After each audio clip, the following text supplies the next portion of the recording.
America के California में avalanche से तबाही, बर्फीले तूफान के कारण स्की रिजॉर्ट में एक की मौत, कई घायल। सुबह हुए हिमस्खलन के कारण कई लोग बर्फ में दबे, बचाव दल के बर्फ साफ कर लोगों की बचाई जान। गुजरात के अहमदाबाद से रवाना होगी पहली फ्लाइट। राम लक्ष्मण जानकी हनुमान की पोशाक पहनकर एयरपोर्ट पहुंचे पैसेंजर, लगे जय श्री राम के नारे। अहमदाबाद एयरपोर्ट पर उत्साह दिखे अयोध्या जाने वाले फ्लाइट के यात्री। भगवान राम के साथ खिंचवाई फोटो, केक काटकर जाहिर की खुशी।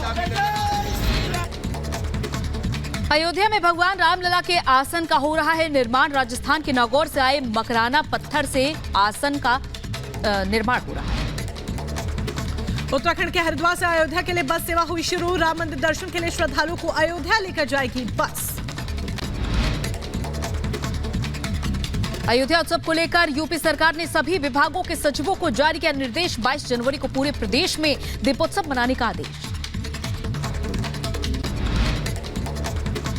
प्राण प्रतिष्ठा के दिन पूरे प्रदेश के स्कूल बंद करने का यूपी सरकार ने दिया निर्देश। 16 से 22 जनवरी तक मंदिरों में होगा भजन कीर्तन। 22 जनवरी को पूरे उत्तर प्रदेश में बंद रहेंगी शराब की दुकानें। सरकारी इमारतों और स्कूलों को लाइट से सजाने का निर्देश। साफ सफाई की व्यवस्था दुरुस्त रखने को भी आदेश। संघ प्रमुख मोहन भागवत को मिला राम मंदिर में प्राण प्रतिष्ठा का निमंत्रण। मंदिर ट्रस्ट के प्रमुख नृपेंद्र मिश्रा और वीएचपी नेता आलोक कुमार ने दिया न्योता। बीजेपी के वरिष्ठ नेता लाल कृष्ण आडवाणी अयोध्या समारोह में होंगे शामिल। बीएचपी नेता आलोक कुमार ने दी जानकारी। 22 जनवरी को अयोध्या जाएंगे लाल कृष्ण आडवाणी। 22 जनवरी को अयोध्या नहीं जाएंगी सोनिया गांधी और कांग्रेस के अध्यक्ष मल्लिकार्जुन खड़गे। कांग्रेस ने राम मंदिर में प्राण प्रतिष्ठा का निमंत्रण ठुकराया। राम मंदिर ट्रस्ट ने दिया था निमंत्रण। लंदन स्थित भारतीय उच्चायोग में राजनाथ सिंह का भव्य स्वागत। भारतीय प्रवासियों ने भारत माता की जय और वंदे मातरम के लगाए नारे। की प्रधानमंत्री ऋषि सुनक से मिले रक्षा मंत्री राजनाथ सिंह। 3 दिनों की लंदन यात्रा पर हैं रक्षा मंत्री राजनाथ सिंह।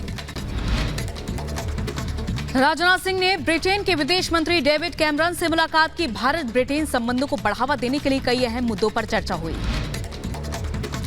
लंदन में बोले रक्षा मंत्री राजनाथ सिंह, कहा ग्लोबल टाइम्स में छपे लेख में भारत के प्रति बदला चीन का नजरिया। चीन सरकार भी मानती है भारत एक शक्ति बन गया है।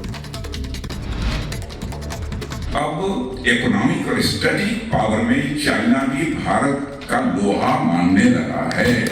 भारत की ताकत को स्वीकार करने। महाराष्ट्र में 16 विधायकों की अयोग्यता पर बड़ा फैसला। विधानसभा स्पीकर राहुल नार्वेकर ने शिंदे गुट को ही बताया असली शिवसेना। कहा शिंदे गुट के विधायक अयोग्य नहीं, उद्धव गुट की सारी मांग खारिज।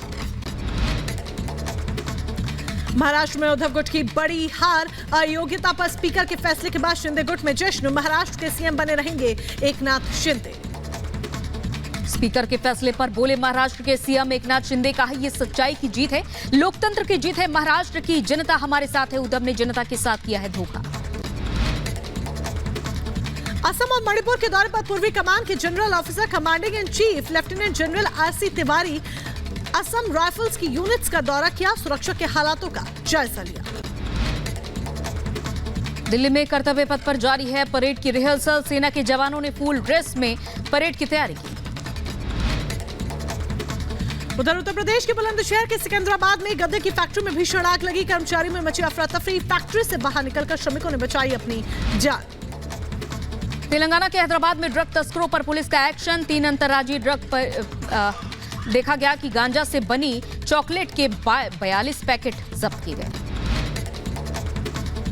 उत्तर प्रदेश के कासगंज में पुलिस पर हमले के 2 इनामी बदमाश मुठभेड़ में गिरफ्तार। दोनों बदमाशों पर 25-25 हजार का था इनाम।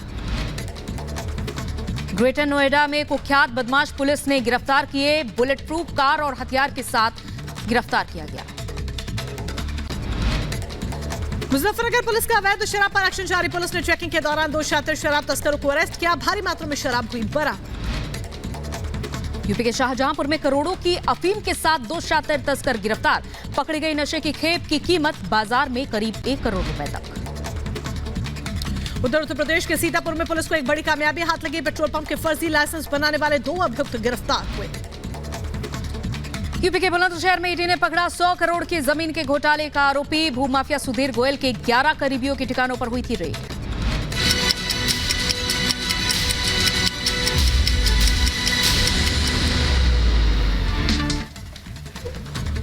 नमस्कार, नाव का निशाना में आपका स्वागत है। आपके साथ मैं दीपेश परगले। दिन भर की तमाम बड़ी खबरों से आपको रूबरू करवाएंगे। देश दुनिया की तमाम बड़ी खबर आपको बताएंगे, लेकिन इस वक्त सबसे महत्वपूर्ण और बड़ी खबर ये रक्षा मंत्री राजनाथ सिंह का बयान सामने आया है। और चीन को लेकर रक्षा मंत्री राजनाथ सिंह ने कहा कि अब चीन भी भारत का लोहा मानने लगा है।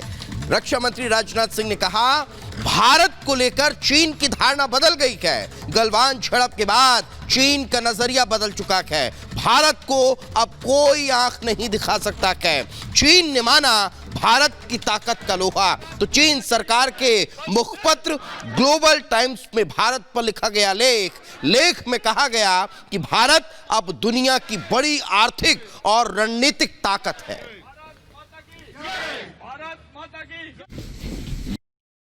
चाइना गवर्नमेंट भी ये मानती है कि भारत में इकोनॉमिक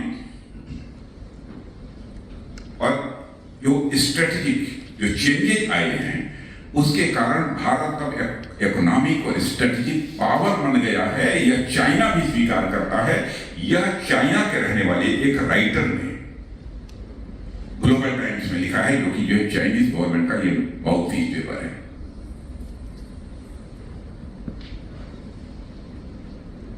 अब दुनिया जानती है सच्चाई को कि चाइना को के बारे में यह धारणा है। वैसे हम किसी को अपना अपोनेंट नहीं मानते हैं, कोई किसी को अपना दुश्मन नहीं मानते हैं, लेकिन सारी दुनिया मानती है कि भारत और चाइना के रिलेशंस ठीक नहीं है, लेकिन हम तो सबके साथ ठीक करना चाहते हैं।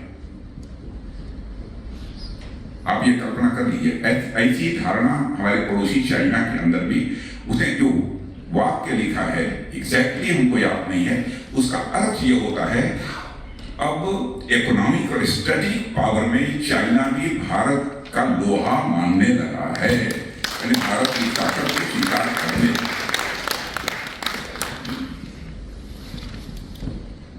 यह भारत के बारे में धारणा बनी है। 2020 में जो भारत और चीन के बीच फेस ऑफ होगा था, उसमें हमारे सेना के जवानों ने जो करिश्मा दिखाया है, जो बहादुरी दिखाई है, शायद उसके कारण चाइना की धारणा भारत के बारे में बदल गई है कि भारत अब कमजोर भारत नहीं रहा, भारत अब दुनिया का ताकतवर देश बन गया है।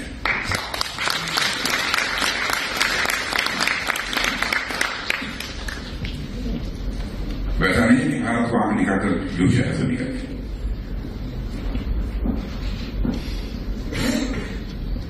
डिफेंस का जहां तक सवाल है, पहले हम लोगों की हालत तो यह थी कि सारा का सारा हर सामान दुनिया के दूसरे देशों से हम लोग खरीदते थे।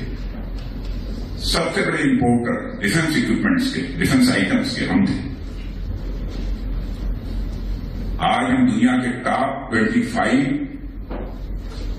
कंट्रीज में हम आकर खड़े हो गए डिफेंस आइटम्स एक्सपोर्ट करने के मामले में।